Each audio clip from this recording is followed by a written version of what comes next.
ಎಲ್ಲರಿಗೂ ನಮಸ್ಕಾರ. ನಾನು ಲಲಿತಾ. ಆಹಾರ ಶ್ರೀ ಚಾನಲ್ಗೆ ತಮಗೆಲ್ಲರನ್ನು ಸ್ವಾಗತಿಸ್ತಾ ಇದ್ದೀನಿ. ಚಿಕ್ಕ ಮಕ್ಕಳಿಂದ ಹಿಡಿದು ದೊಡ್ಡವರು ಕೂಡ ಇಷ್ಟಪಡುವಂತಹ ಒಂದು ರೆಸಿಪಿಯನ್ನು ನಾನು ನಿಮಗೆ ಮಾಡಿ ತೋರಿಸ್ತಾ ಇದ್ದೀನಿ. ಅದು ಮಾವಿನಕಾಯಿ ಗುಳಂಬ. ಇವಾಗ ಮಾವಿನಕಾಯಿ ಸೀಸನ್. ನಾನಿಲ್ಲಿ ತೋತಾಪುರಿ ಮಾವಿನಕಾಯಿನ ತೊಗೊಂಡಿದ್ದೀನಿ. ಈ ಸೀಸನ್ನಲ್ಲಿ ನಾವು ಗುಳಂಬನ ಮಾಡಿಟ್ರೆ ವರ್ಷ ಪೂರ್ತಿ ಇಟ್ಟರು ಈ ಗುಳಂಬ ಕೆಡಲ್ಲ.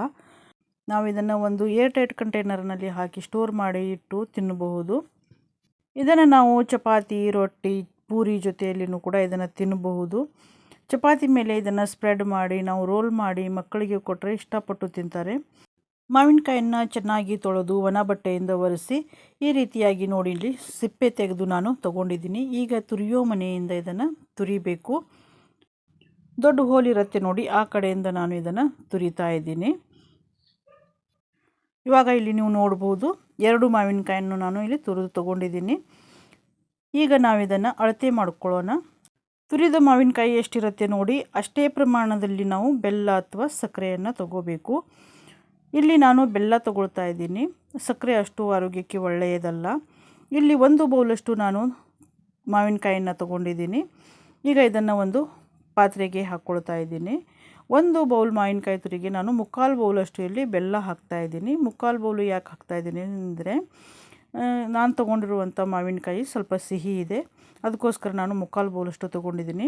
ಹುಳಿ ಮಾವಿನಕಾಯಿ, ಬಹಳ ಹುಳಿ ಮಾವಿನಕಾಯಿ ಇತ್ತು ಅಂದರೆ 1 ಬೌಲಷ್ಟು ನೀವು ತೊಗೋಬೇಕು. ಈಗ ಇದನ್ನು ಗ್ಯಾಸನ್ನು ಆನ್ ಮಾಡಿ ಗ್ಯಾಸ್ ಮೇಲೆ ಇಟ್ಟು ಇದನ್ನು ನಾನು ಮಿಕ್ಸ್ ಮಾಡ್ಕೊಳ್ತಾ ಇದ್ದೀನಿ. ಇವಾಗ ನೀವು ನೋಡ್ಬೋದು ಇಲ್ಲಿ ನೀರೆಲ್ಲ ಬಿಟ್ಕೊಳ್ತಾ ಇದೆ. ಈ ವಿಡಿಯೋ ನಿಮಗೆ ಇಷ್ಟ ಆಯಿತು ಅಂದರೆ ಒಂದು ಲೈಕ್ ಕೊಡಿ. ಹಾಗೆಯೇ ನಿಮ್ಮ ಅನಿಸಿಕೆಗಳನ್ನು ಕಮೆಂಟ್ ಮಾಡಿ. ಹಾಗೆಯೇ ಇನ್ನಷ್ಟು ಸುಲಭದ ಅಡುಗೆಗಳನ್ನು ನೋಡಲಿಕ್ಕೆ ಆಹಾರ ಶ್ರೀ ಚಾನಲನ್ನು ಸಬ್ಸ್ಕ್ರೈಬ್ ಮಾಡಿ.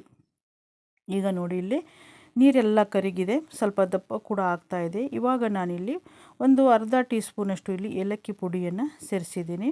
ಏಲಕ್ಕಿ ಪುಡಿ ಸೇರಿಸಿ ಮತ್ತೆ ಸ್ವಲ್ಪ ಇದನ್ನು ನಾವು ಕುದಿಸ್ಕೋಬೇಕು. ಚೆನ್ನಾಗಿ 1 ಎಳೆಪಾಕ ಅಥವಾ 2 ಎಳೆಪಾಕ ಬರುವವರೆಗೂ ನಾವು ಇದನ್ನು ಕುದಿಸ್ಕೋಬೇಕಾಗತ್ತೆ. ಇವಾಗ ಇಲ್ಲಿ ನೋಡ್ತಾ ಇದ್ದೀನಿ ನೋಡಿ, ಪಾಕ ಇನ್ನೂ ಬಂದಿಲ್ಲ ನೋಡಿ, ಇಲ್ಲಿ ಎಳೆ ಬರ್ತಾ ಇಲ್ಲ. ಆ ಎಳೆ ಬರೋ ತನಕ ನಾವು ಇದನ್ನು ಕುದಿಸ್ಕೋಬೇಕು.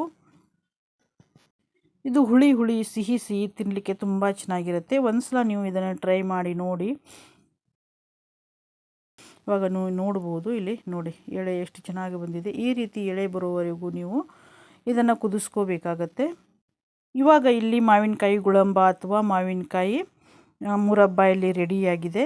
ಇದನ್ನು ತಣ್ಣಗಾದ ನಂತರ ಒಂದು ಏರ್ಟೈಟ್ ಕಂಟೈನರ್ನಲ್ಲಿ ತುಂಬಿಟ್ಟು 1 ವರ್ಷದವರೆಗೂ ನೀವು ಇದನ್ನು ತಿನ್ನಬಹುದು.